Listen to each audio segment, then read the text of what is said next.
Hello, नमस्ते. बघा, आज आपण हे अस्तर आणि साडीच्या कपड्याचं कटिंग करणार आहे. तर आपण याच्या आधी पेपर कटिंग केलेली आहे. त्याचा व्हिडिओ टाकलेला आहे, तो नक्की बघा. आणि तीच पेपर कटिंग आपण ठेवून आता आपण या अस्तरवर ठेवून कटिंग करून घेऊ. आपलं हे 38 मापाचं आहे. आणि बघा, असं व्यवस्थित सगळं ॲडजस्ट करून पेपर कटिंग घ्यायची. अ, ज्या जसा आपला कपडा आहे त्यानुसार आपण व्यवस्थित ॲडजस्ट करून सण हे ठेवायचं. आणि बघा, मी साईड पीसमध्ये खालच्या साईडने अर्धा इंच वाढवलं आहे, कटोरीच्या साईडनं पण अर्धा इंच वाढवलेलं आहे, आणि जी आपली योकपट्टी आहे त्याच्यामध्ये पण अर्धा इंच वाढवलेलं आहे. कारण आपण जेव्हा हे जॉईन करतो योकपट्टीचा आणि साईड पीस जोडतो, तेव्हा आपलं अर्धा इंच शिलाई मार्जिनमध्ये जाते, ती कमी पडते. म्हणून आपण अर्धा इंच कटोरी, साईड पीस आणि योकपट्टी याच्यामध्ये वाढवतो. तर बघा, आपण हे सगळं पिना लावून अस्तरला आपण जोडलेलं आहे, त्यानुसार आपण आता हे कट करून घेऊ. तर बघा, जसं तसं आपण सेम कट करून घेऊ. बघा, चॅनलवर नवीन असाल तर चॅनलला सबस्क्राईब, लाईक आणि शेअर करा.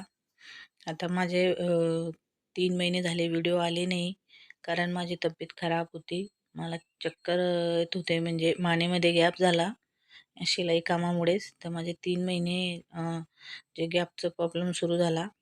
तर मी आता हे व्हिडिओ टाकणे सुरू केलेले आहे. आता माझी तब्येत ठीक आहे. तर तुम्ही माझे व्हिडिओ नक्की पूर्ण बघा. बघा, अशा प्रकारे आपण ही कटिंग करून घ्यायची. जे सेम आहे त्यानुसार आपण हे कटिंग करून घेऊ. बघा, आपले हे अस्तर आणि साडीच्या कपड्याची कटिंग करतो आहे. पण याच्या आधी आपण या पेपर कटिंगचा व्हिडिओ बनवलेला आहे, तो मी लिंक टाकेल व्हिडिओमध्ये, तर तो बघून घ्या. बघा, पेपर तुम्ही नाही ठेवला, खडूने आखून घेतल्यानंतर पेपर काढला तरी चालतो.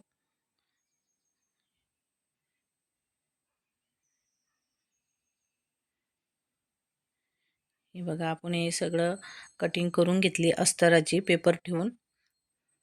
हे बघा, साईड पीस आहे, कटोरी, योकपट्टी आणि आपला हा पाठीमागचा भाग. तर आपण हे सगळं कट करून घेतलेलं आहे. आणि आपली ही बाही, ही बघा, ही बाही ही पण आपण कट करून घेतलेली आहे. तर अशा प्रकारे आपण हे अस्तरची कटिंग केली. जे आपलं अस्तर होतं आणि आपला जे पेपर कटिंग सेम तसंच आपण कटिंग करून घेतली. आणि आता बघा, हा पाठीमागचा गळा. आता आपल्याला याच्यामध्ये थोडंसं काही चेंज करायचं असेल, वाढवायचा, कमी, त्यानुसार आपण हा कट करून घ्यायचा. जर आपल्याला डिझाईनचा बनवायचा असला तर डिझाईनचाही बनवायचा. पण आपले कस्टमरचं ब्लाऊज आहे, यांना गोलगडाच हवा, तर आपण हा गोलगडाच ठेवलेला आहे.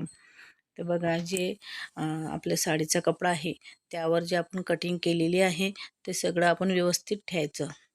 तर बघा, मी इकडनं पूर्ण ठेवलेला आहे आणि खालच्या साईडने बाही ठेवली, कारण बाहीच्या किनाऱ्यावर डिझाईन आहे. तर आपल्याला बाहीच्या म्हणजे डिझाईनचं पाहिजे तेवढ्यासाठी मी खालच्या साईडने ठेवलेलं आहे.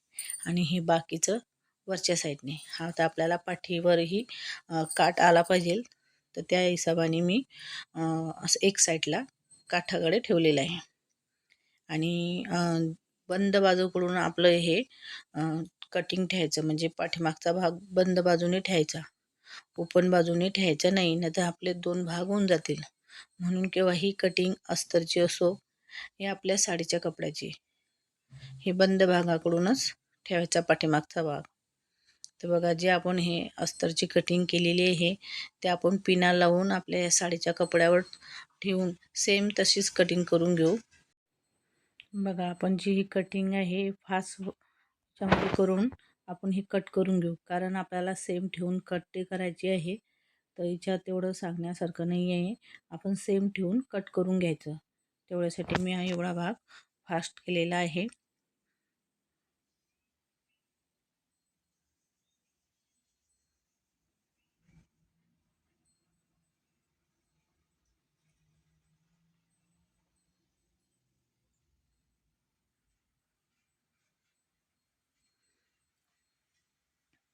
बघा, आपली संपूर्ण कटिंग करून आपली ही तयार झालेली आहे अस्तर आणि साडीच्या कपड्याचं. हे बघा, आपण सेम जसं आपण पेपर कटिंग केली होती, अस्तरवर ठेवली पहिले, नंतर साडीच्या कपड्यावर, तर आपण हे सेम सगळं कटिंग करून घेतलेलं आहे.